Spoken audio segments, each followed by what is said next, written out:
fondo de todo acto neste espacio de Portas Ártabras. O protocolo de inicio de un acto é como a limeira dunha casa, esa pedra da porta que no mundo antigo chamábase a pedra nominaria, que tiña o nome da persoa. Nas casas do castro de Viteiros fala do coronero, un señor de casta e de rango, que entraba e saía as aventuras e as desventuras desa casa. E digo isto de protocolo e de linear porque Antón Fernández Malde é xa moi bellísimo coñecido. Cando eu empezaba no Castelo de San Antón, pouquiño despois da época do finado, donde tantas esperanzas se abrían, era pasados os anos 75 e alá polos anos 80, viña por ali un alumno de bacharelato que andaba prospeccionando polas terras de Coirós e polas terras de Aranga e xa traía a novedade da pedra furada que hoxe temos, non? E gústame esa persistencia que decía un pouco don Ramón Otero Pedrallo, non? El tiña unha palabra galega que se perde hoxe nesta dialectalización que está habendo en todo, no vocabulario, na construcción das frases, dialectalización do galego, en este caso do español. Decía con esa palabra don Ramón Otero Pedrallo enxergar que proxectar todos os sentidos sobre as cousas, non? É tan interesante, non? Os 5 sentidos máis os da intuición e os da cultura e o que un vai adquirindo ao cabo do tempo, non? Entón, se enxergamos, as cousas están nun auténtico proceso de devenir, de devalar. Como dicía Heráclito, as cousas cambian, nós cambiamos, xa non nas vemos, e entonces resultan diferentes. E sobre os vellos achados vanse descubrindo outros achados. Entonces estamos lle dando a esas pescudas unha dimensión integral, unha dimensión interactiva. Estamos incluso sendo solidarios con moitísimas cousas, non? E isto que eu estou dicindo ten o seu orixe, ten a súa originalidade nun profesor das épocas do finado que naquela variopinta Universidade de Santiago, donde para nada se veía Galicia, era o profesor Carlos Valil Illana, un catalán que estaba ali, non? Logo, no tempo e dende hoxe, indagando quen era Valil Illana, fora formado en Italia como un gran arqueólogo, Bianchi Bandinelli. Era un home de unha cultura moi social, de unha cultura moi humanista, que o que lle enseñaba aqueles alumnos frente a don Carlos Alonso del Real, que era un disparatado, moi original, pero que ao final non tiña esas fondas raiceiras na orixen, como tiña Valil, e na sociedade, que dicía que era tan importante os logros como a forma de conseguilos. É tan importante o camiño como chegar á meta, que é o que queremos dicir. Por eso, Antón, esa persistencia túa nos vellos principios a min alégrame e gústame moito, porque é entender verdadeiramente a arqueoloxía, que é unha ciencia moi de Indiana Jones e de estos cómics que meten pola televisión, de certo ego, de entrar nun xacemento, apoderarse del, escavalo, abandonalo e destrozalo, non? Valil facíanos ler un libro de Delaet, un arqueólogo francés, que empezaba dicindo que había varios tipos de arqueólogos.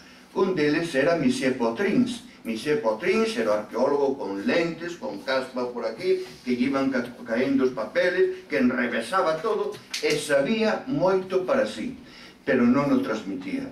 Aquí, Antón Malde, pois está o facendo por todas partes, e eu veño seguindo, inda que el non o pense, desde esta pequena catacumba, desde este pequeno estrado con unhas portas abertas que chamamos Portas Ártabras, e vexo que el está tanto en Carral restaurando esa arqueoloxía industrial, da arqueoloxía do pan, os muiños, os cabaceiros, as eiras.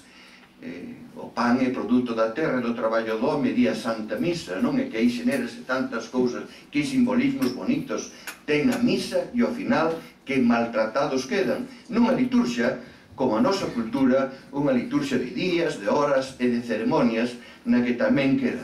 Bueno, pois aí temos a Antón Mal de Encarral, salvando muiños, pero aprendendo o que é o territorio, que é como algo ese franciscanismo de que se arrinca unha erva e trema o universo.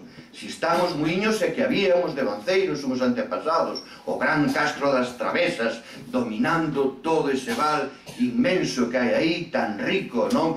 Degradado tamén polos tendidos e tantas historias de destrucción, e el tratando de concienciar, pero se non abonda eso, ali van onde o queren, onde o chaman, onde queren a un e onde un debe de estar, e alá se foi a Carnota, o Castro de Mallou, para poñelo tamén en orden, participando todo o mundo no mantemento, na conservación do xacemento. O sea, que na medida que eu puden ali onde estuven, tamén é certo que eu sou unha persona moi teimuda, estou detrás dos mostradores, un pouco seguindo aquela doutrina tan sabia da persona que degradamos na democracia, que era Isá Díaz Pardo, non? Que el dicía con esa retranca: eu son un templagaitas e un limpia merdas, non? En un país que xa non está rexido polos militares, que está rexido por intelectuales, non? Que é curiosísimo, e ver que todo se desmonta do día pa mañá, cousas creadas con tanta ilusión, empresas, industrias culturais, etc. Acabo xa con aquelo que, dando aquelas especies de mítines alá polos anos 70, con Avilés de Taramancos, con Manuel María, ao final saiu un velliño e dicía que o problema era de educación, de educación e educación. E ora digo, que razón tiña aquel velliño? Pero certo é que a educación xa non son as escolas, son as novas galaxias de Bill Gates, as internauticas, que non é que eduquen, é que maleducan, porque ou se educa ou se maleduca. Nunca hubo tanto machismo, nunca hubo tanto yo en latín dice ego, en definitiva, non? E así nos vai como nos vai. Entonces, por eso, dicía eu, que merece unha pedra nominaria como aquela do Pórtico da Gloria que asina Mateo nas calendas de abril, neste pequeno espacio das Portas Ártabras, que tamén ten aí a súa pedra limeira ou nominaria, pois con moito agarimo e moito aprecio. E xa quixera eu, xa casi nestes momentos en que un está pasando as súas follas da historia, con todos os sentidos postos, que unha persona como ti, Antón, continuase esta labor nestas pequenas catacumbas como Portas Ártabras. O sea que agora temos Antón falándonos desa bella teima que leva desde neno con novas perspectivas, que nas terras de Coirós a pena furada e esa especie de Venus en relación con a innovación en Galicia, que é a arqueoastronomía, non? De ver os petróglifos, de ver un xacemento en relación con a parte e toda que a inmediata, e o inmediato é todo o conxunto do cosmos que ao fin e ao cabo nos envolve, non?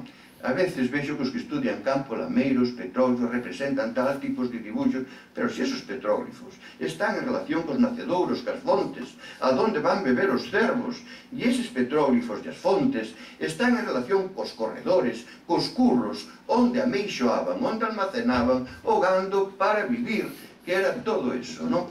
O sea, que o ser humano, ao fin e ao cabo, é a medida de todas as cousas e sírvese do universo. E creo que Antón pois está facendo arqueoloxía do universo e da paisaxe e do todo en relación co todo, pois desde que era un neno pequeniño, era lá polos anos 80, sendo de tan boas familias coruñesas, porque tamén o leva moi dentro de si, esas familias dos xolleiros, dos ouribes, que debía ser o teu tema, ese do que ainda está por facer na nosa terra, con tantas técnicas que hai, pero bueno, ele está disposto a todo. Moitísimas gracias por estar aquí este xoves, agradecese moito.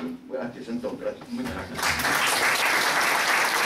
O que aquí les vou presentar é unha parte, non é todo de pena furada, é un xacimento moi complexo. Pensamos que non somente o grupo de investigación, sino máis outros investigadores, que un santuario con múltiples facetas. O que nos queremos presentar hoxe aquí é algo que explica ese carácter especial que ten este santuario, e que até agora o fomos presentando nada máis que en congresos internacionais, que tivemos a sorte de ter un grande refrendo.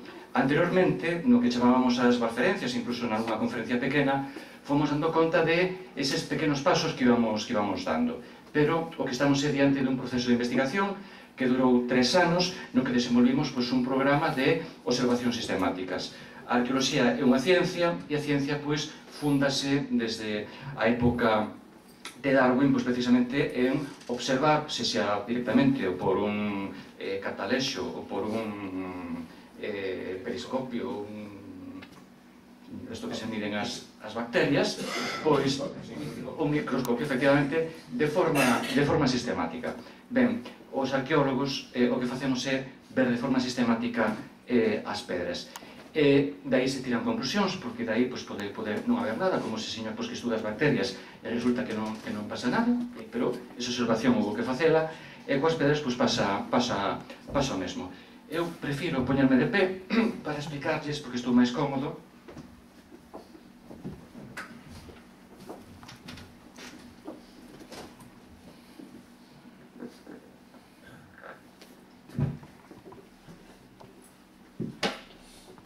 Ben, este é un plano moi actual que lle debo por unha parte o moito que aprendín de Pepe, que está aquí, das clases que me deu da Tocaci de topografía, e de Luis Amigo, que tiven de axudante de topografía. Peña Furada ten un punto central, que este daqui, que nos denominamos podio, onde está a Moura, que logo veremos, e poden observar que existe un eixo que discorre máis ou menos norte-sur, onde se organizan unha serie de pezas arquitectónicas. E falo de pezas arquitectónicas porque son pedras que están deliberadamente traballadas. O sea, é unha arquitectura, nos chamamos unha arquitectura pouco formalizada, o sea, non son estas aberturas portas como podemos ver aí atrás ou aquí enfrente, portas clásicas coas jambas perfectamente regularizadas, pero son arquitectura pouco formalizada, ou dito de outra maneira, outro investigador amigo noso, Marco García Quintela, chama arquitectura ambigua, valen as súas definicións, pero en calquer caso poden ver que aquí a Moura, no punto central deste santuario, está nun contexto significativo onde os elementos constructivos están ordenados. Bom, pois para facer este mapa, entre outras cosas, a través dun LIDAR, que non sei se saben que son medicións que se fai desde satélite habitualmente, eu creo que neste caso son uns 100.000 puntos os que nos axudan a ter este curvado, que ás veces as cousas hai que decirlas porque parece que son moi fáciles e non son en absoluto. Ben, nos partíamos de algunhas evidencias. O que fixemos foi esas evidencias a través de un método hipotético deductivo, ver si continuaban ou non.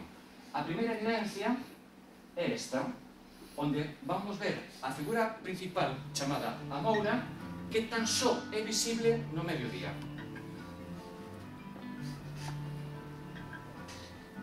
Aquí está a Moura, este o sexo moi marcado, poden ver que ainda tendo 15 centímetros de espesor apenas é visible. Vai pasando a mañá e pouco a pouco se vai manifestando esta figura. Se vai aproximando ao mediodía e a figura vai aparecendo. Estos son datos empíricos, isto non é unha invención do arqueólogo que foi por ali e pareceulle ver, non. Isto que hai. E fíxense que, chegado ao mediodía, a partir deste momento, a figura vai desaparecer. Este momento de máxima visibilidade, a cabeza, os brazos, o sexo, as pernas, e a partir deste momento, a figura desaparece.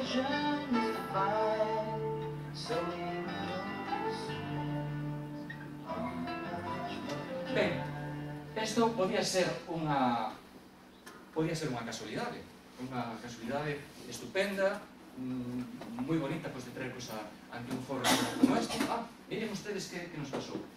Pero tiñamos tamén outra figura que víramos, que descubriramos nos anos 90, que un dos grandes especialistas de arte rupestre, Manuel Santos Estévez, díxonos que era un antropomorfo. Eu non fora capaz de velo, logo veremos por qué, porque o antropomorfo está diseñado tamén como a Moura para verse en determinados momentos do día, non durante todo o día.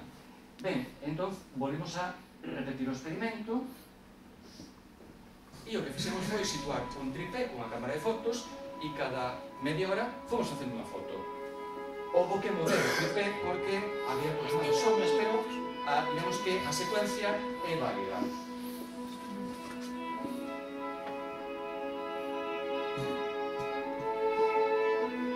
Aí está, aí o poden ver. Esa é unha das pezas arquitectónicas.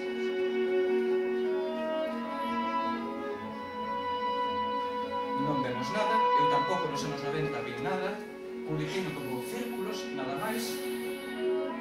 Está a cara dunha porta. Isto era, creo que era en outubro, entón, pois, o sol realmente era as 10:30. Antes había moita penumbra. Poden ver que non se ve nada. O sea, vese unhas marquiñas aquí encima, pero nada, non se ve nada. 12:30, continúa a mesma solemnidade, non vemos nada. Continúa, podes ver como vai a secuencia de fotos. Algo máis, pero nada, en definitiva, nada.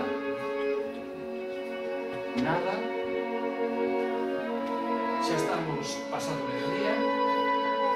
E bueno, se empeza a ver algo, pero tampouco é significativo. Pero, a medida que transcorre o tempo e que nos vamos achegando a tardiña, sí que se empeza a ver algo máis. Temos que pensar que estamos no inverno e que as condicións de sol son distintas as de hoxe en día. Fíxense que de ver antes círculos nada máis, xa empeza a manifestarse, a emerxer un antropomorfo, con unha cabeza e con brazos. Aí podemos verlo, outro máis, pouco máis,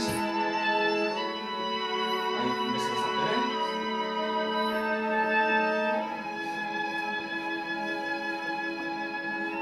E aí casi se pode ver incluso o que a boca que está moi erosionada. Ese casi perfecto. É unha figura humana, un antropomorfo. Ben, o que tiñamos era, entón, dúas figuras en pena furada, cuxa disposición estaba relacionada con unha apetencia ou con un desexo de visibilidade en certas horas do día, moi claras.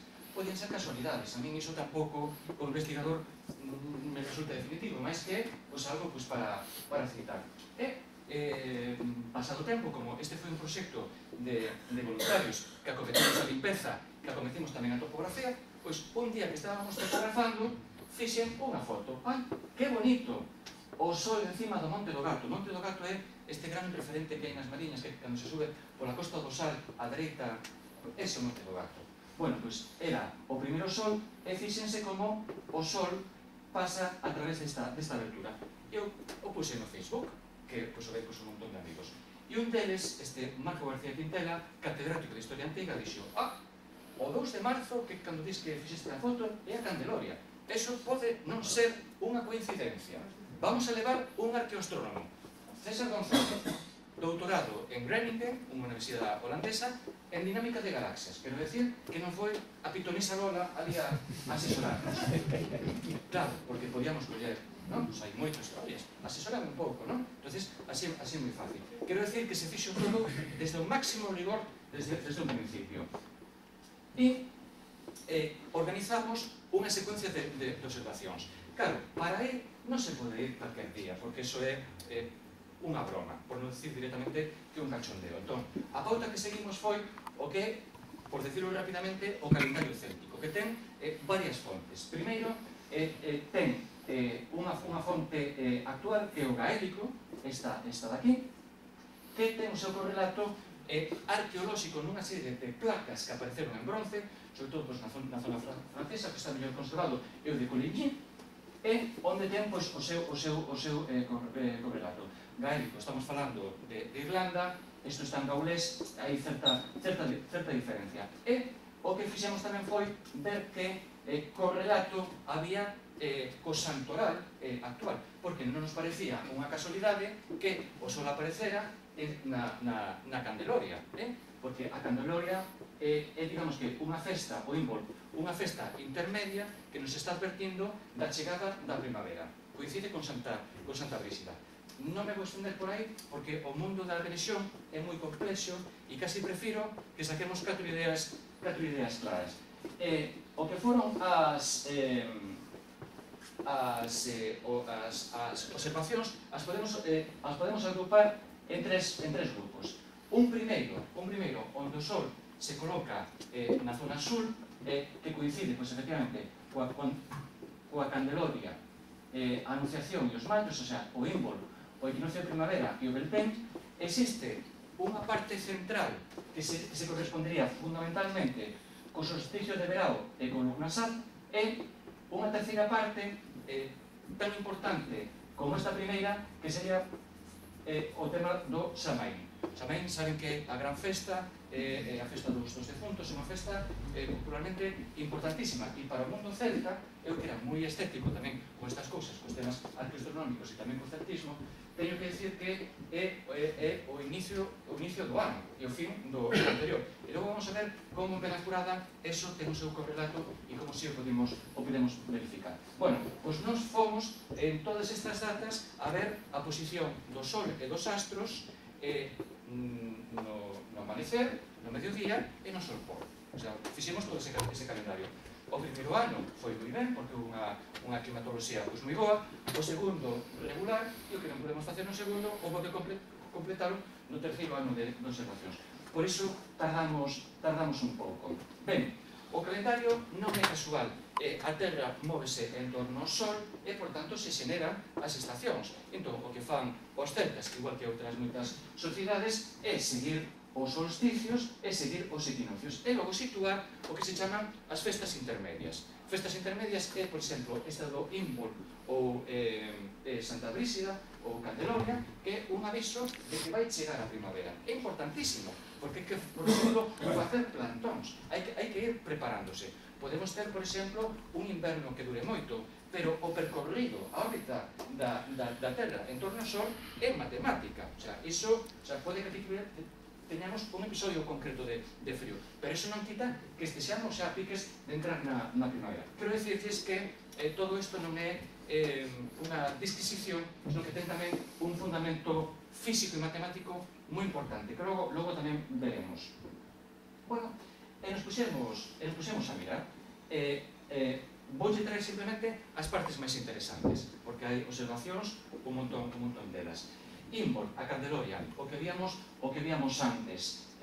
Bueno, isto é o que puxemos en Amiens, un dos congresos internacionais. Estaban todos os sabios franceses e puxeme moi nervioso, que era a miña cousa aprendida de memoria, pero claro, diante desas xentes que logo ves na televisión, é difícil manter o tipo. Ben, o que nos chamamos a porta terceira, xa, esta sería a primeira, segunda, podio con moura, a terceira, Belvedere, significa balcón. E o que temos ali é este sol, e aquí temos o sol, pasando por esta abertura, que é unha abertura artificial. O arqueoastrónomo do CSIC insistiu moito. Antón, isto é natural ou artificial? E eu lle dixen, César, non sei, o sea, é artificial, pero non sei se ten relación ou non. Pois tiña relación con esta posición do sol. Pero fíxense ustedes que cando falamos de balcón é porque existe, o sea, todo isto era unha pena maciza, que é vaciada, e aquí se fai unha abertura para que o sol na Candeloria, na festa Imbol céltica, poda pasar. E teñen o sol, a flecha pasando, chaca, e aquí ven como transita a sombra. Isto nada máis que se vai dar nesta festividade, no Imbol, porque o sol non é fixo, o sol tamén vai abaneando. Entonces, digamos que no Imbol está na parte máis ao norte. Continuamos. Vamos ao equinoccio de primavera, que era o que nos estaba anunciando o Imbol. E nos deixa o arqueoastrónomo. Fixádevos no equinoccio de primavera se o sol vai transitar por esta zona de aquí, que para nós era moi importante porque ali atopamos outra representación que podía ser unha marca de canteiro, por tanto, significar unha cronoloxía medieval, ou podía ser un instrumento litúrxico romano que nos daba unha cronoloxía anterior, por tanto, romana. Van ver que sucedeu tamén con outro pequeno vídeo. Situámonos ca cámara no equinoccio e o que fixemos foi as fotos. A música está ben porque é de Parcel e tamén fai mención ao sol, entón é moi acaído.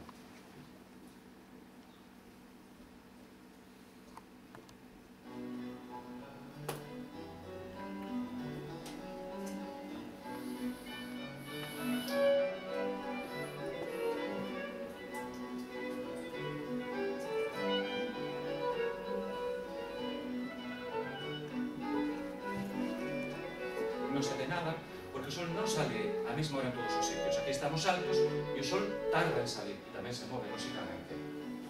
O sea, non estamos na costa. Non vemos nada, non por a pantalla de árboles, sino porque está detrás daquelas montañas que é a Cova da Loba, precisamente. Logo veremos a importancia que ten tamén ese territorio que está funcionando con este santuario.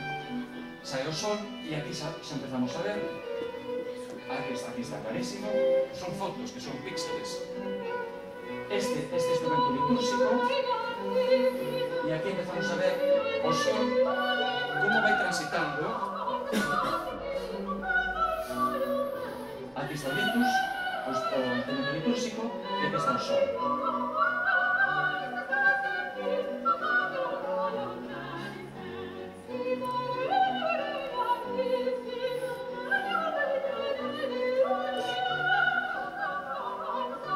E aquí poden ver claramente como o sol efectivamente percorre esa traza. Por lo que desestimamos a hipótese que fora algo medieval e quedámonos con unha cronoloxía romana. Sigue o sol, esa é a traza, e o sol percorre esa traza. Este é un sitio que ainda está por excavar, onde a traza coñecémola moi superficialmente. O litus. E o sol é interesante porque nos equinocios o sol se pon, de forma enfrentada, seguindo o mesmo eixo. E aquí vai sendo interesante porque o sol vai iluminar a zona onde está o litus, que este litus. O litus é un báculo, un instrumento dos pontífices romanos. É o báculo dos papas, dos abades, dos bispos, que quedan logo na Idade Media.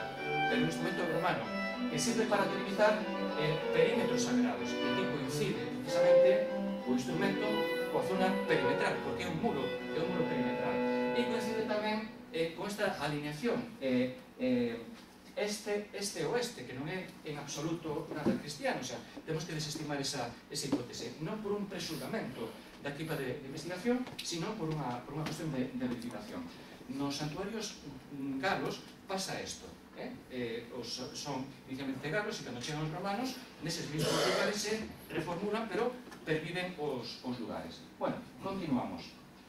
O segundo lugar é no equinoccio de primavera, importantísimo. Antes vimos que o antropomorfo que está aquí situado nada máis que sería na tardiña, nada máis que vai ter unha excepción, que vai ser no equinoccio de primavera, onde se vai ver pola mañá, a primeira hora. Vai facer un amago o equinoccio de inverno, de outono, perdón, en facelo, pero non se ve, nada máis que se ve no equinoccio de primavera a primeira hora da mañá. Aquí temos como ven o sol, esta abertura, o segunda porta, e aquí temos o antropomorfo perfectamente ben definido.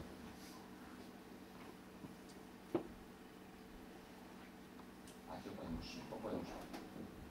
É tamén moi significativo onde está este petrólico, esta figura. Fíxense que un prisma de granito, esta é unha porta, chamámoslle porta para que nos podamos entender, o sea, é un acceso, arquitectura pouco formalizada, o sea, simplemente con cortar a pedra e que se poda pasar, pois para eles era suficiente, pero querían que fora así. Logo veremos máis cousas. Aquí vemos máis, aquí está o antropomorfo, esta parte que falta dun señor que nos anos 70 buscou ouro e rompeu a pedra aí buscando ouro. Tamén foi a única persona que me quixo falar nos anos 90 deste sitio. Este sitio preservouse pola vontade que tivo a parroquia de manter este sitio intacto. Todo alrededor hai canteiras. Este granito é un granito francamente moi bon. Non significa que non se teña levado algún sillar, seguramente que sí, pero según nos manifestaron hai 2 anos nunha referencia, un veciño noso precisamente, o sitio sempre se entendeu que era especial e por iso foi respetado. E dentro dese respeto era que a un chaval naquele momento que era eu non quixeron falar del, salvo o borrachín máis desinhibido da parroquia, que foi tamén quen rompeu aquí o sitio. E por iso sabemos que a figura principal chamase Moura, porque foi o único que quiso falar do tema. Pero bueno, este silencio tamén axudou a que isto se preservara. Ben, vamos aos mallos, outra festa importante. Isto foi unha indicación directamente do arcastrónomo que nos dixo que se unha pequena abertura que existía aquí, que se era natural ou se era artificial. Eu dixen, César é artificial. Pois fíjate, bueno, pois fixeime e isto que pasa, é un deses días nublados, pero o sol está aquí, esta abertura, e o sol pois transita a partir desa abertura. Non podemos de momento decir máis porque non quedou o señor para explicarnos que sentido tiña, pero relación existe. Aquí vemos o sol e aquí vemos outra vez a apertura. Seguimos, ahora cambiamos, vamos ao solsticio de verao, e especialmente significativo, porque se antes víamos que a Moura durante todo o ano tende a manifestarse nada máis que ao mediodía, e que é o mediodía? Pois o mediodía nin é mañá nin é tarde. Isto é unha cosa moi interesante. É unha hora aberta, é un período de transición. Igual que o alborear, non é noite nin é día. Igual que a tardiña nin é noite nin é a tarde. Son todos momentos de transición. É unha cuestión moi importante. Bueno, pois o que pasa no solsticio de verao, na festa de San Xoán, que San Xoán ven sendo o irmão simbólico de Jesucristo, e Jesucristo, dentro da tradición religiosa céltica, equiparase a Xúpiter, por tanto, estamos ca figura máis prominente do panteón indoeuropeo, do que figuran gregos, romanos e tamén os nosos galaicos. Pois o que pasa nese momento do San Xoán é que o sol empeza a sair en torno a Moura. Pero bueno, vai ser máis axustado. 2. Bueno, aquí está a Moura. Aquí volve a estar outra vez. O sol saindo. Vemos que o podio está claramente alineado con esa saída do sol. O sea que o podio como lugar central tampouco é casual o sitio. O sea que ten unha relación directa con estes momentos de saída do sol, nestas festas importantes. E o que quería chegar era aquí. Isto é o mediodía. E fíxense que a Moura apenas é perceptível. Até o ponto que persoas ben intencionadas que pasan por ali rayan a figura. E aquí vese rayado o surco delimitador do perímetro externo. E o rayan porque non se ve mal feito. É como aquel que vai a un museo e pinta un carro. Mal feito. Eso non se pode facer porque está alterando a peza. Aquí se está alterando. Vamos a decir que por motivos ben intencionados, e porque a xente non é capaz de verlo, porque isto está proxectado para que neste momento non se vexa. E fíxense que outra relación tamén máis interesante se dá neste momento. Figura de detalle, para que vexamos a Moura como apenas é perceptible, como está rayada recentemente, e o que pasa fora, e isto tamén foi unha indicación do arqueólogo do CSIC, é que o sol aparece alineado ca primeira, ca segunda porta e co podio. Eso é a xenialidade. Pensemos que para dispor nun eixo os elementos constructivos norte-sur, houve que fixarse tamén nos astros, porque non existían brúxulas naquele momento. Houve que fixarse neste tipo de referentes. Por tanto, temos tamén este referente. Ben, Lugnasar, San Lourenzo importantísimo, moi pertinho dali en Cabanas, hai o marco de San Lourenzo, importantísimo, vencellado a fecundidade, esta figura está clara a relación ca fecundidade, ese sexo tan prominente, e as claves que nos dá volven a estar relacionadas co podio. Aquí temos a saída do Sol, aquí botamos ionturas directamente, pero vemos o Sol, vemos a Moura, fíxese que era pouco depois das anteriores fotografías, porque a figura sigue rayada, e vamos ao equinoccio de outono, que poucas cousas pasan, salvo que continúa a relación co podio. O sea, que o podio é unha especie de central de mando, o sea, de central de mando, onde a emerxencia do Sol nos momentos importantes vai estar sempre dirixida, ou se va a poder observar desde este punto. Ben, vemos que pouco a pouco o Sol se vai cada vez situando coa Moura. E aí podíamos ver antes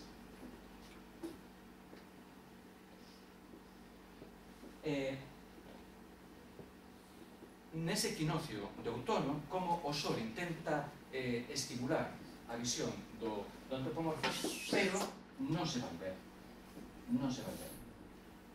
Aquí está, queda en penumbra. E non é por culpa das árbores, é por culpa da propia posición do Sol. Querese decir que o que antes se refería, que o antropomorfo nada máis que visible ou en a tardiña ou no equinoccio de primavera. En ningún outro momento é posible verlo. Aquí temos, isto a outro investigador, a Fernando Alonso Romero, relacionou o equinoccio de outono coa figura, poden ver como o Sol enche, ilumina totalmente a figura, entón, para ele evocaba directamente a fecundidade, que sí, estamos de acordo. El sitúao nunha cronoloxía medieval, nós pensamos que non ten nada que ver.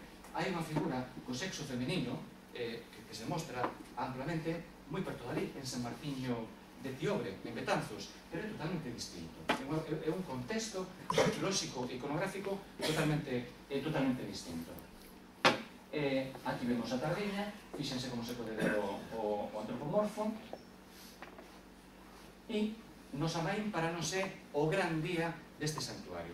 E van ver por qué. Nos tivemos a sorte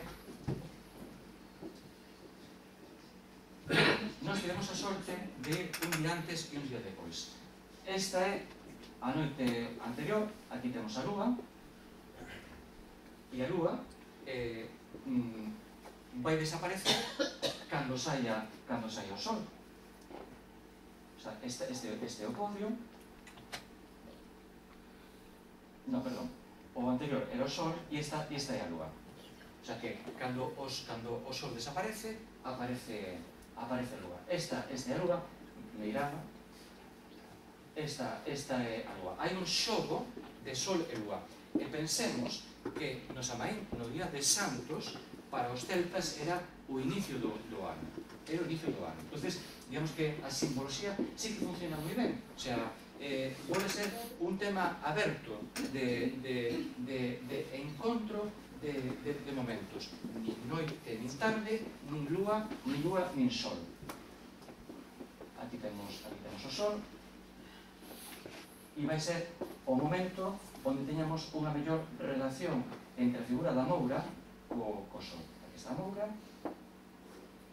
e aquí temos o sol. E cando mellor vai estar alineada a Moura co sol. Daí inferimos, además que está a relación coa lúa, que o momento importante para o xacimento realmente é o Samaín. Que o Samaín na cultura popular, desde un punto de vista materialista, pois cando celebramos as colleitas, que está todo recollido. É un momento, por exemplo, que é moi característico en Betanzos, do viño de castaña.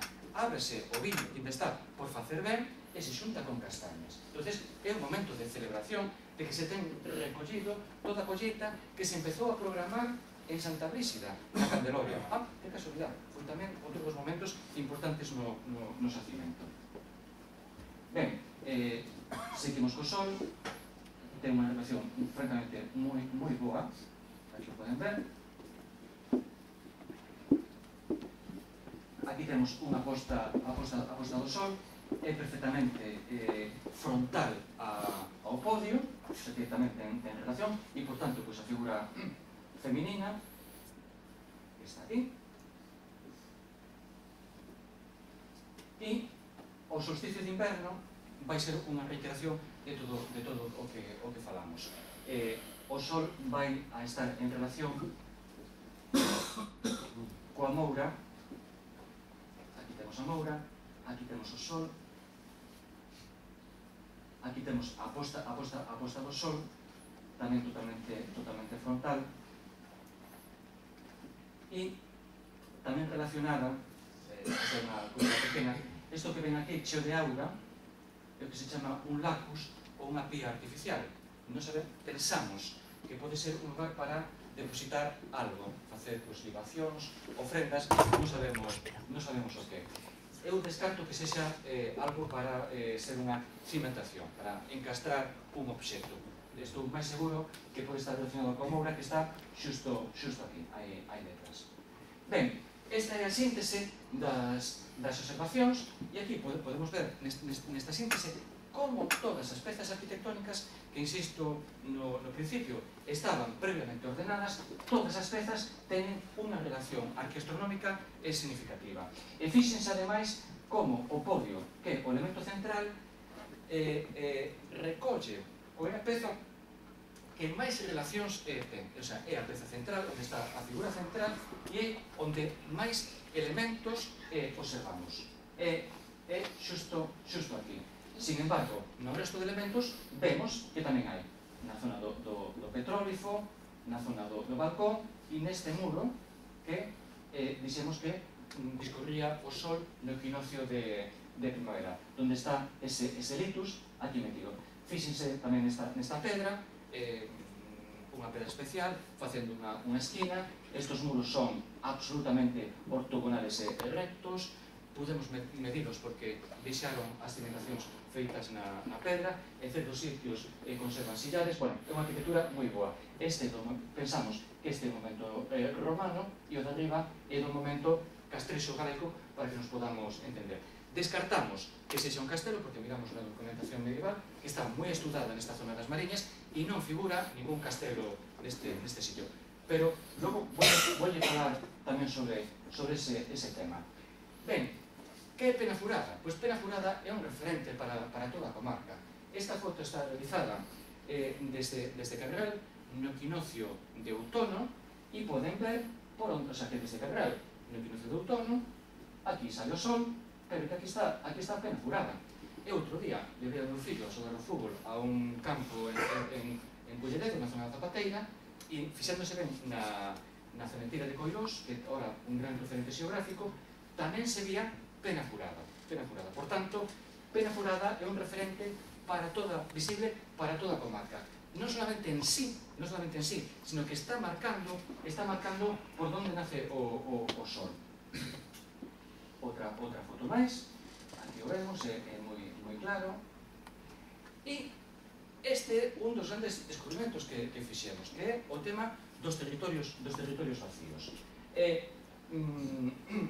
Dímonos conta que en torno á Penafurada non había castros. Un castro é un poblado, é unidade de habitación que tiñan estes castrexos. O castro faise nun sitio máis ou menos elevado para que te vexan, para que os teus veciños sepan que o que tes o teu alrededor é teu.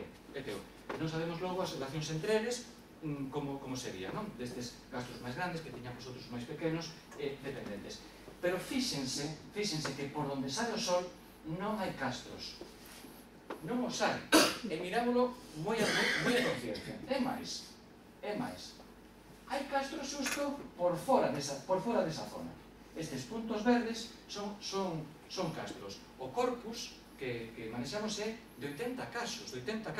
É unha barbaridade, é un territorio amplísimo.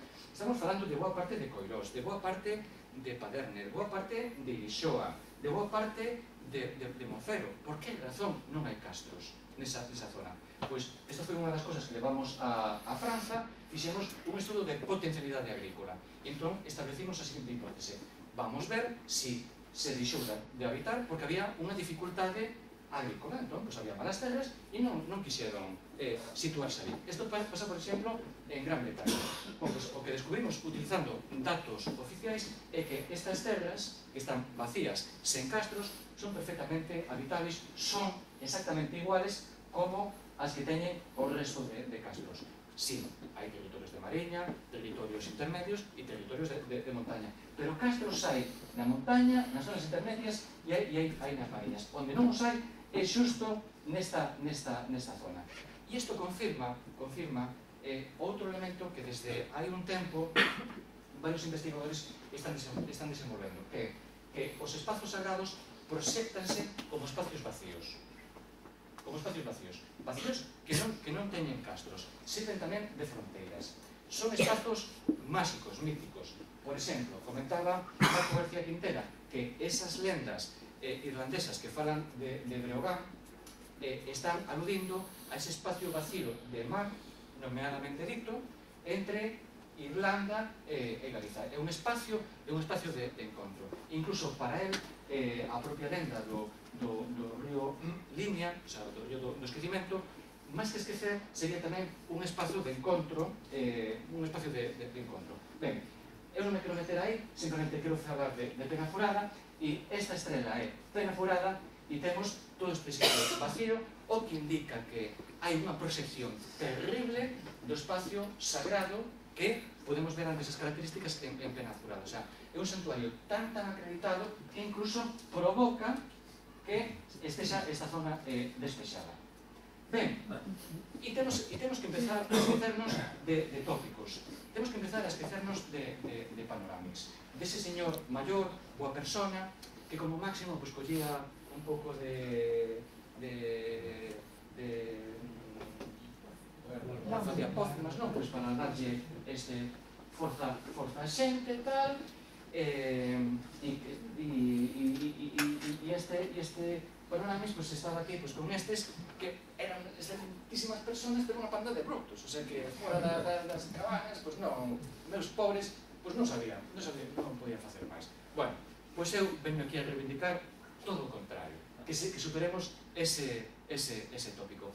Peñaforada o fixeron varios sabios, xente que sabía moito de matemáticas, de física, non un nin dous, moita xente durante moitos anos. Seguramente que ustedes coñecen o almanaque zaragozano. Ahora, cos partes da radio e da tele, incluso de internet, pois é moi fácil. Pero isto empezou no século XVII por un gran físico e matemático da Universidade de Valencia. Bom, Peñaforada está funcionando tamén como un gran almanaque e, por tanto, ali participaron grandes sabios que botaron moito tempo. Non foi un druida que lle dixo ao conteiro Pepe: Pepe, vai traballando por ali, quero esta abertura, faime outra, tira ben a corda para que este todo alineado. Sabimos que eso non é posible, porque hai un nivel de refinamento que non é coincidencia. Vemos moitas concomitancias que o que fan é deixar un lado o factor casualidade. Estamos ante unha cuestión estadística. Aquí temos un destes, Jerónimo Cortés, chamanlle lunario porque os calendarios están feitos cos ciclos da lúa. O calendario celta sigue os ciclos da lúa e os ciclos do sol, ten 28 días e son 13 meses. Logo, en época do Papa Gregorio, se corrixe con novos cálculos, pero a xente que estivo traballando en Peñaforada tiña uns coñecimentos moi profundos sobre matemáticas e sobre física. E non foi porque un lunisticio dura 18 anos, un ciclo solar dura máis de 100, din os astrónomos. Por tanto, non foi o druida de Coirós, foron varios. Entón, isto tamén pon en cuestión aquela imaxe tópica que tiñamos dos castros pelexados entre sí. Pelexarían entre eles, non o dubido, pero tamén colaborarían, e aquí se ve unha colaboración necesaria entre moitos sabios para darlle continuidade a este proxecto. Non quedou nada por escrito, pero César, no libro A Guerra das Galias, aclara por qué. Porque esta xente lle tiña certo medo, tiña certo tabú sobre a escrita, e entón preferían deixar as cousas de palabra. Ou descubrín con Pepe o verao pasado unha cousa moi bonita na Guarda, como os mariñeiros na Guarda fan unhas marcas que non é que digan este terreno é meu, este terreno é meu, o heredero é meu pai, son desta casa, son desta localidade. Quere decir que existen linguaxes que poderon non quedar porque estaban un soporte que se perdeu e esa era a forma de transmitir o conhecimento. E quero aproveitar para que vexan que isto non é un caso isolado. Vamos un de tempo e acabará en 5 minutinhos. Esta é unha imaxe do noso amigo Manuel Santos Estevez, este gran estudoso de arte rupestre, que se dá conta que na representación dos guerreiros galaicos, un de Leceño, os dous, non solamente existen unhas reglas de composición, pois o guerreiro ten que ter un escudo, unha espada, unhas geblas nas pernas, un faldillín, un cinto, esas son as reglas de composición. O que descubre Manuel Santos Estevez é que tamén existe unha regla proporcional, pero non neste, en todos.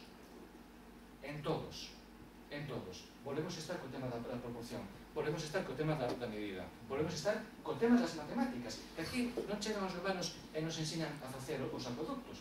Igual había outras cousas non eran necesarios, pero esta xente sabía facer cousas. Xo decía outro gran estudioso, Gonzalo Ruibal, sobre arte decorativa, sobre as xollas.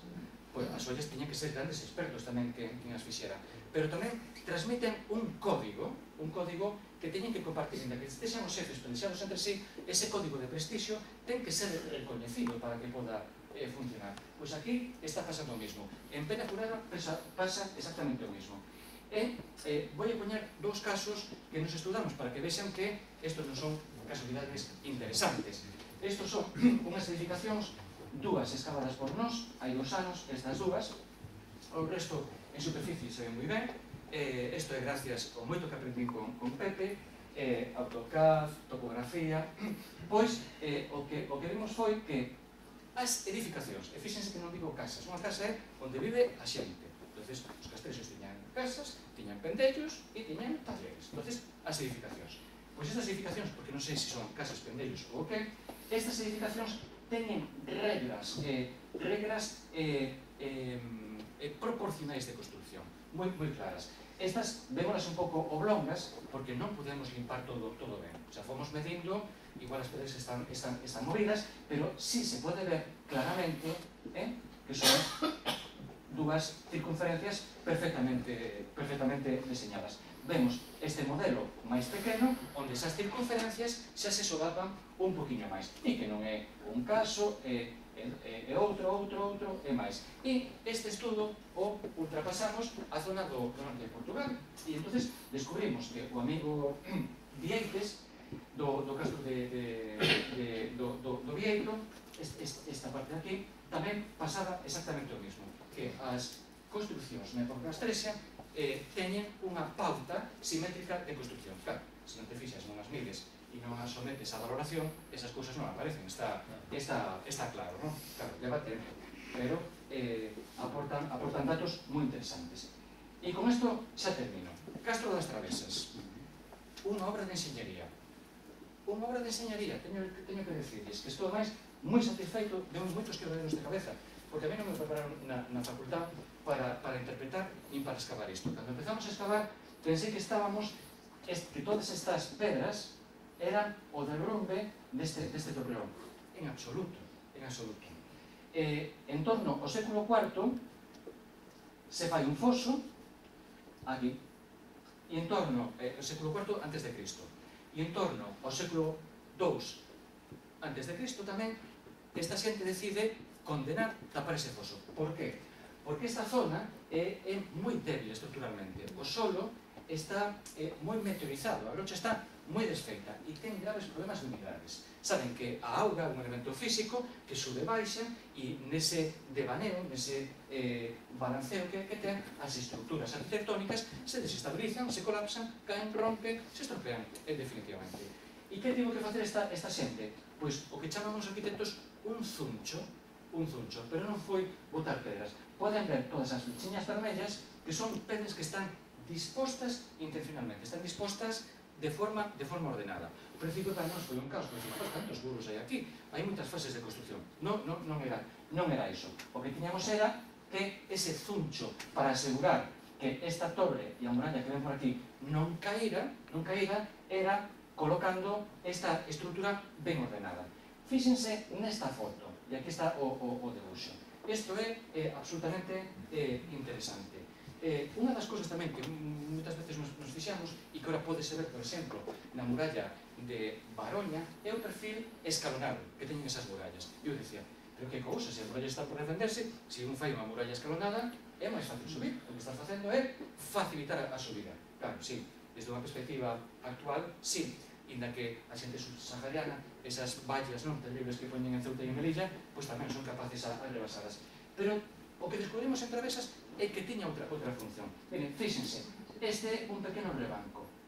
Este rebanco continúa para baixo. O sea, este rebanco, o escalón, un escalón, que non sin escalar pensábamos que era un elemento decorativo, que esta xente construía así, en perfil graduado e tal. Pero ese rebanco continúa para baixo.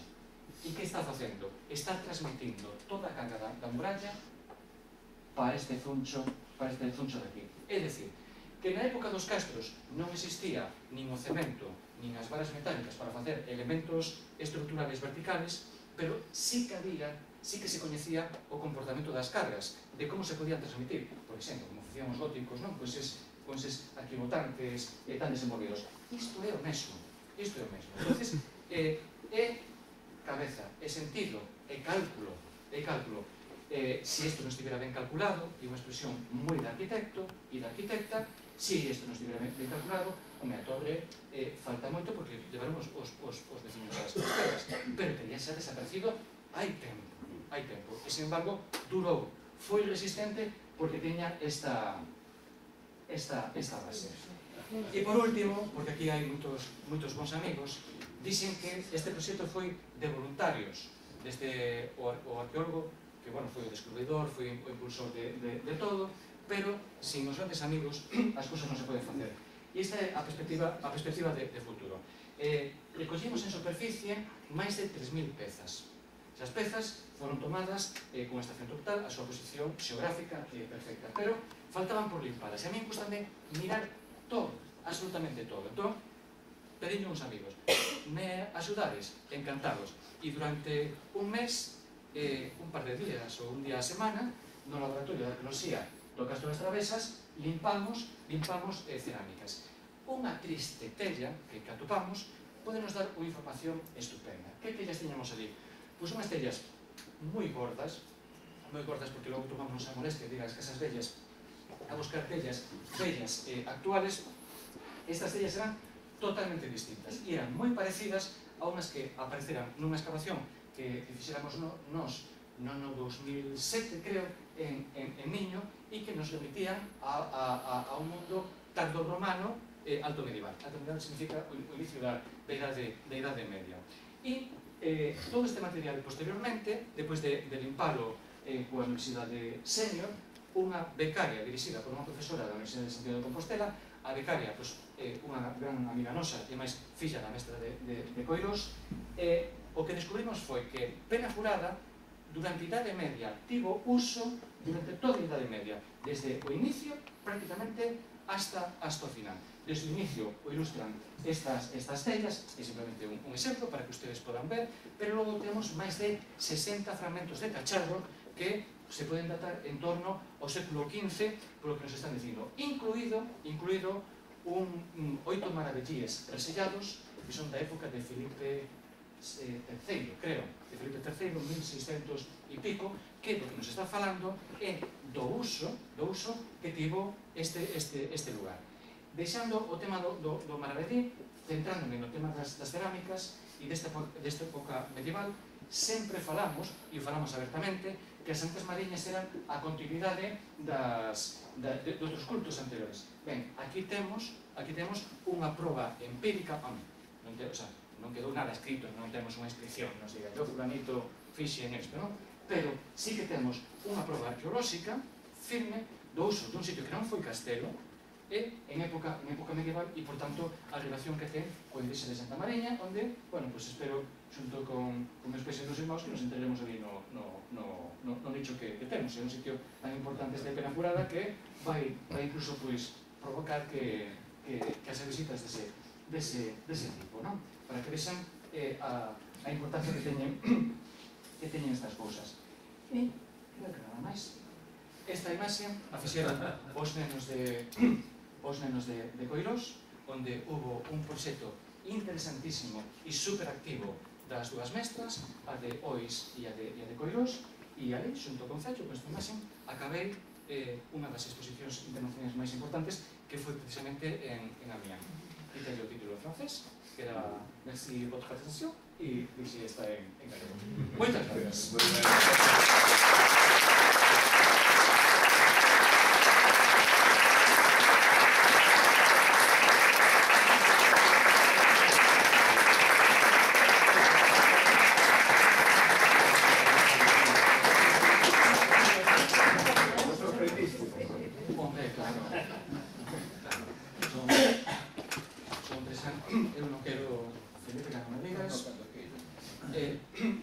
Esta foi a primeira vez que podemos mostrar todos os resultados. O sea, até agora, fomos falando con amigos, temos isto relacionamos co de Mayo, hai máis cousas, pero por non alongarme, non quixen sobrecargar a cousa. Eu creo que o reflexo bom, eu creo que o tema é en Penafurada hai unhas relacións arqueoastronómicas moi importantes, houbo sabios, e temos que reivindicar. Si na década pasada a gran reivindicación da prehistoria galega foi a figura do guerreiro, que estivo moi ben, neste momento temos que reivindicar a figura do sabio, non de Panoramix, que é un tipo entrañable, non?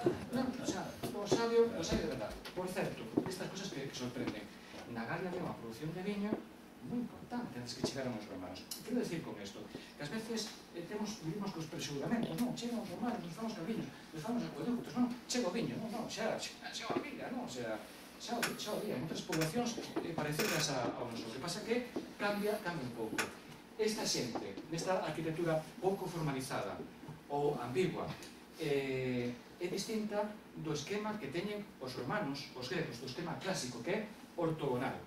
Estes son distintos, incluso o urbanismo. Como que non é urbanismo? O urbanismo, por definición, é a disposición das pezas arquitectónicas. E claro que nos castros hai unha previsión de como construir e como dispor as cousas. Non coincide co mundo clásico, porque este é un mundo anterior e distinto. Pero sí que vale. E debemos velo, pois xa digo, con novos ollos. Ás veces somos vítimas, eu xa digo, eu mesmo, porque hai cousas que na facultade non me prepararon para poder ver. E é tan importante que eu empezo a levantar pedras e cando se dá conta, se quito todas as pedras, non había que... Entonces, é moi importante ás veces tamén saber que se está facendo. Pois, moitísimas gracias. Sí. Bueno, teño tanta pregunta que vou chegar solo 3 doadas. Unha, que a persoa que rompeu o antropomorfo, ese trozo perdeuse. Sí. Vale. Creo que me dixeches unha vez que topastes unha fonte que normalmente a noite é unha fonte relacionada con a túa... Hai unha fonte xusto ao lado. Daquela santuaria máis grande. Sí, pero non podemos meternos aí porque é unha parcela privada. Entón, tiñamos unha proposta ao Concello de compra desas parcelas que o Concello aceptara, pero no momento de facer esa proposta morreu o aparellador. Entón, quedou en suspenso, o sea, pois houve un impasse nos traballos que se recuperaron ahora recentemente sobre cousas que nos tiñamos previsto facer, sinalética e outras cousas, que foi por culpa desta tráxica coincidencia. Pero sí que hai unha fonte. E, bueno, nos queremos, o Concello quere comprar. O Concello está se portando francamente ben, está mantendo aquel Olimpo e está sinalizando e promovendo todo. Cando retornades a Galega, Pois, unha das noticias, así das novidades, é que neste momento queremos facer un proxecto que sexa un proxecto de excavación de 2 santuarios. Un sería Penafurada, o sea, un aspecto concreto. Outro sería os Prousos Magos en Carnota, un sitio fabuloso que tamén temos identificado como santuario por lo que vemos, por lo que estamos vendo aquí. E contrastalo con cosas que temos en Travesas. En Travesas, que non me poden estender, en Travesas a entrada á croa é de tipo simbólico. E E aquí temos entradas simbólicas, estamos con todo ese mundo onde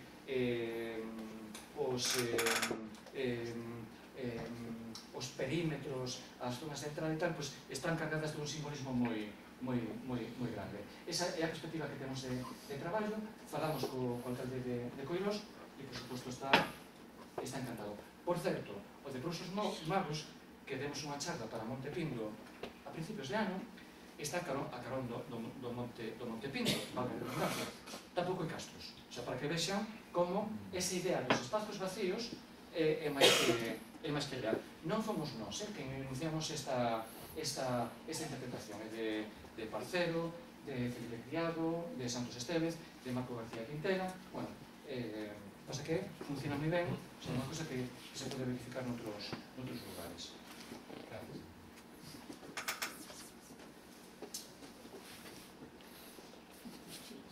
Sin ánimo ningún de marketing, porque vai soar a eso, que son consciente, pero escoitei de que hai unha publicación onde traballades varios expertos cuya venta axuda a financiación do mantemento do santuario rupestre. Eso foi ao principio, que algúns de vostedes saberán que temos unha publicación dun libro sobre camiños, entón vendíamola para ter un mínimo financiamento, porque Coirós pagou augas e bocadillos, pero digamos que a investigación durou 3 anos. Coa venta desa publicación, fomos surfando así, gasolinas, algún refresco. Sigue disponible? Sí que hai unha cousa que habrá que falar, que como se este tipo de cousas como se financia, non?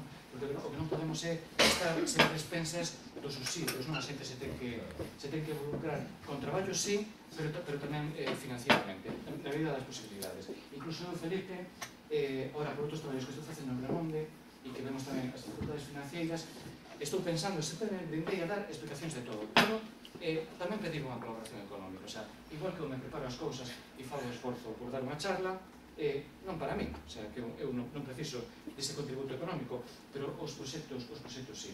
E creo que ademais que é moi pedagóxico, que a xente se acostumbre a colaborar económicamente, non? Porque senón sempre se lle dá todo feito, nomeadamente nos temas culturais. E xa poden ver que aquí non se chega de casualidade, o sea, que para poder decir algo certo e na que estexa ben contado é facer un traballo de moitos anos. Hai outros atrevidos que non, que chegan e que seguir la de camino. Nos non. Temos futuro científico e iso non o facemos. E agora que a técnica esta LIDAR se está avanzando moito, non, no descubrimento de xacementos, non? Se pode ver a simple vista que hai moitos xacementos de castrexos en Galicia que son facilmente identificables, que están cubertos de matorral, nos mellores dos casos, ou eucaliptos. Sí. Os eucaliptos, por exemplo, non dañarían cas súas raíces as excavacións, ou de que forma habría que protexer estos xacementos, non? Sí, é unha técnica tan boa. Hai dúas técnicas. Un a LIDAR, que con rayo láser, que Pepe sabe máis que a mí sobre isto, porque é un profesional do tema, atravesa directamente o manto vegetal. E logo hai unha técnica que utiliza na Xunta moi boa, porque son puntos moito máis próximos, pero unha restitución fotográfica. Entón, quere dicirse que aparecen tamén reflectidas as árbores. Entonces, perde moitísimo valor para o traballo que eu fago.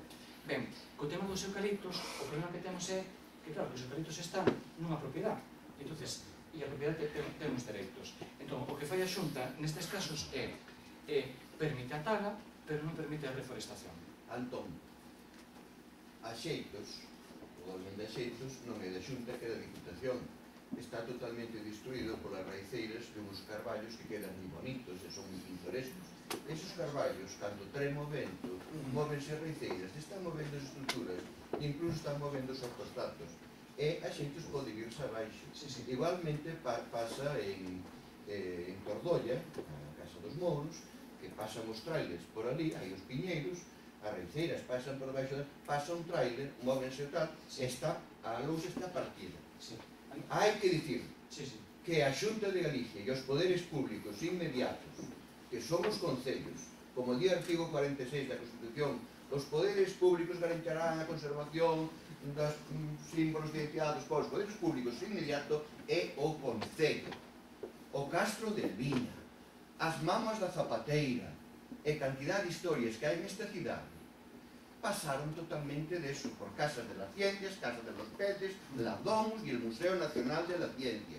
E o noso origen con esa ciudad, que seguramente é Brigantia, que é o Castro del Viña, é terrible. Non pode seguir estando o Castelo de San Antón nun edificio creado na época de Franco exactamente igual que estaba nos anos 60. Onde están os almacéns desas cousas? Como está a biblioteca? Como está todo eso? Mentras tantas Casas de las Ciencias, tantos... Pero non ven esos coruñeses e o Real Consulado do Mar, Salvador de Madariaga, as cartas de Churchill, de Kennedy, de Adenauer, da Europa, que é o gran creador de Europa, este coruñés, Madariaga, e a fábrica de tabacos, a arqueoloxía industrial, porque a arqueoloxía da prehistoria moi ben, pero a arqueoloxía industrial, quen é o que cuida? Un parrote que estuvo aí, que a universidade fixo o que faz ti, un vídeo. Fai 7 anos chegaban os barcos vacíos, a arqueoloxía industrial, que a universidade non foi Espírito Santo daqueles pintores ou fotógrafos que o gravaron, para que logo os arqueólogos do ano 2027 vayan os pintores e os fotógrafos que vinieron a sacar todo eso. Estas historias que están aí non se ven, non se ven. Non se ve, o sea, que diste o crowdfunding ese de pedir limosna todo yo, xa estamos os ciudadanos hartos de impostos e de impostos e de impostos, pero cuidadiño, que non nos metan e aplaudan aos señores que puxeron báculos para un tranvía con esmaltes e milenios e outras historias. Pero por que estuvemos cegos estas historias? Por que estuvemos cegos estas historias? Tanto Museo Nacional de la Ciencia, pero para que, home, para eso, home, e os torques, e as diademas, e toda esta historia, e a Biblioteca de Luengo, que quixo deixar para San Antón, con todo o que era de Marcelo, con todo o que era de Martínez Salazar, o que apoyou Murguía, que Lolita Luengo, que foi unha Orbacea, non a quixo deixar a Astorga, quixo deixar con Castro San Antón, pero como non cabe, tuveron que dar ahora a Astorga onde non quería a filla de Luengo que fora. O sea, que estas historias os coruñeses non as saben, tampouco se contan, porque vamos, o sea, que hai un problema de fondo político e de insensibilidade moi grande, nestes aspectos, non? É que aquí sabelo perfectamente ben. O que pasa é que eu sou unha persona posibilista, e entonces que vou facer? Bueno, pois, oye, facer o que estás facendo, facer o que estás facendo indudablemente, non? E as cousas hai que facer eso. Pero hai que verse que temos un Castelo de San Antón que desde que abriu as portas no ano 35 non evolucionou para nada. E que alguén faga a pregunta: onde están os materiales que se extraen en liña? E os fondos esos en reserva de excavación de toda a provincia que van por aí. Eu vin como se desfacían con la festa del Goya asturiano aí. Esos conciertos que fan aí que abren as portas de noite. Hai que ir a facer ao servicio, pensar que abrir un museo. E a veces vexan contra calquera escultura que hai ali, pero bueno, son cosas que non se contan, pero que son así. Somos esperpentos dos tonechos que está vendo neste país, na televisión e na triste realidad, pois é eso. Pero non o queremos ver, alguén ten que dicir tamén estas historias. Millorou algo desde a época do finado o Castelo de San Antón. Naquele momento o señor Chamosolamas e luego salvaban un edificio, creaban coleccións, formaban nosos museólogos, pero que sigue estando igual. Ainda máis, nin os museólogos se forman ahora. La cuñada de la prima del alcalde e del outro que están ocupando postos. A museoloxía e a arqueoloxía están indo en picada hacia atrás terriblemente. Ti sábelo por lo que está pasando, non? Non o sabes, terriblemente. Donde están as publicacións da Xunta de Galicia? Si nos anos 85 e 90 con a Casal, Raquel Casel, sacábanse esas publicacións. Ahora nin hai eso de nada, nin os boletins estos dos museos tampouco saen.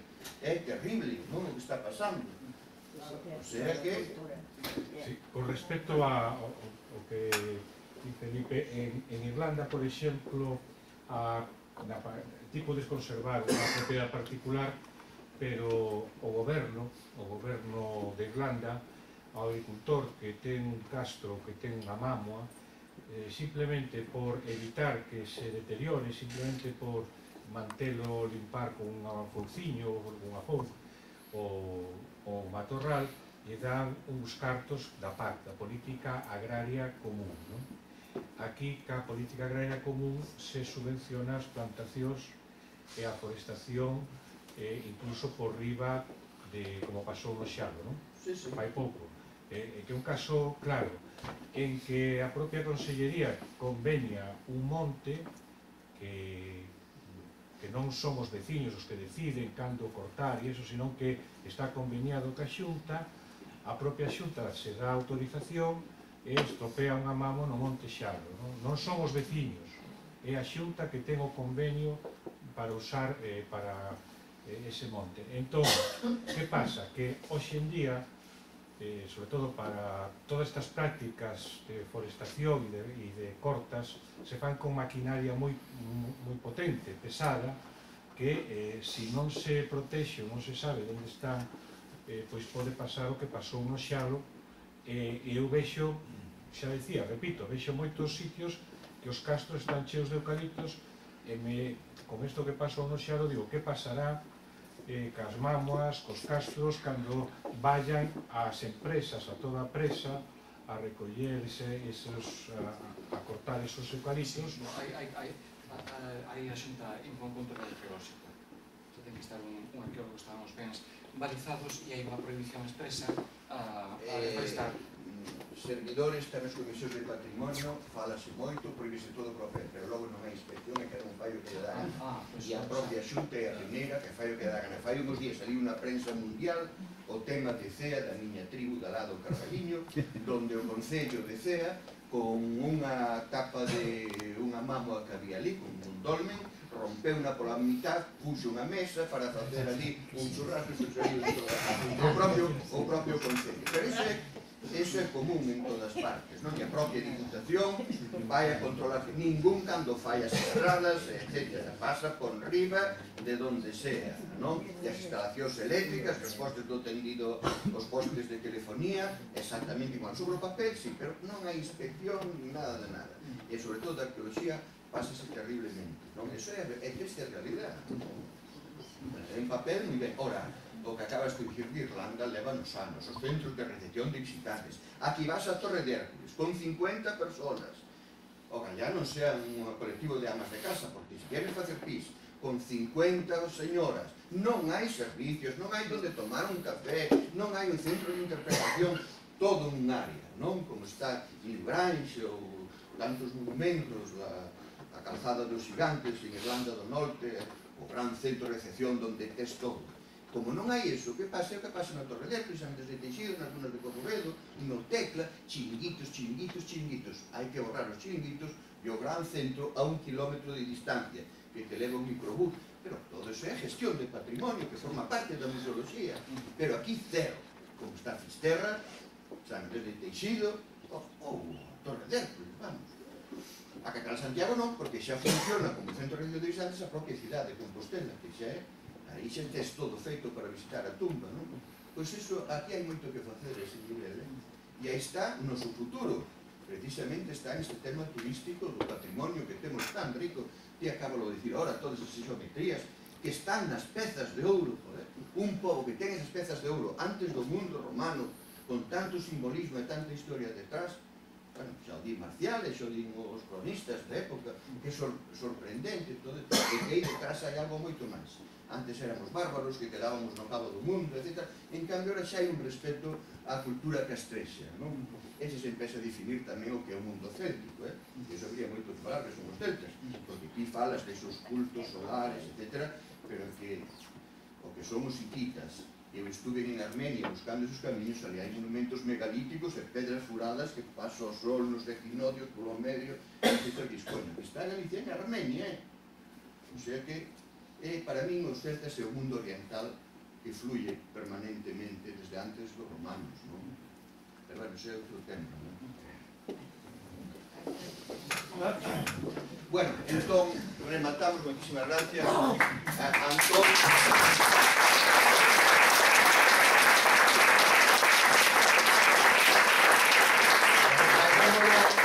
Agora, metade do inverno vai fora. Chova ou non chova, metade do inverno vai fora. Época de San Blas. E ides, por favor, na Candeloria, a Oseiro, a igrexa de Oseiro, que sacan o pan en procesión, que todo isto, como acaba de dicir, ten relación co mundo agrario, cas sementeiras, co nacemento da flor, e dos froitos, e da semente, etc. O sea que pola Candeloria estamos por aquí de novo.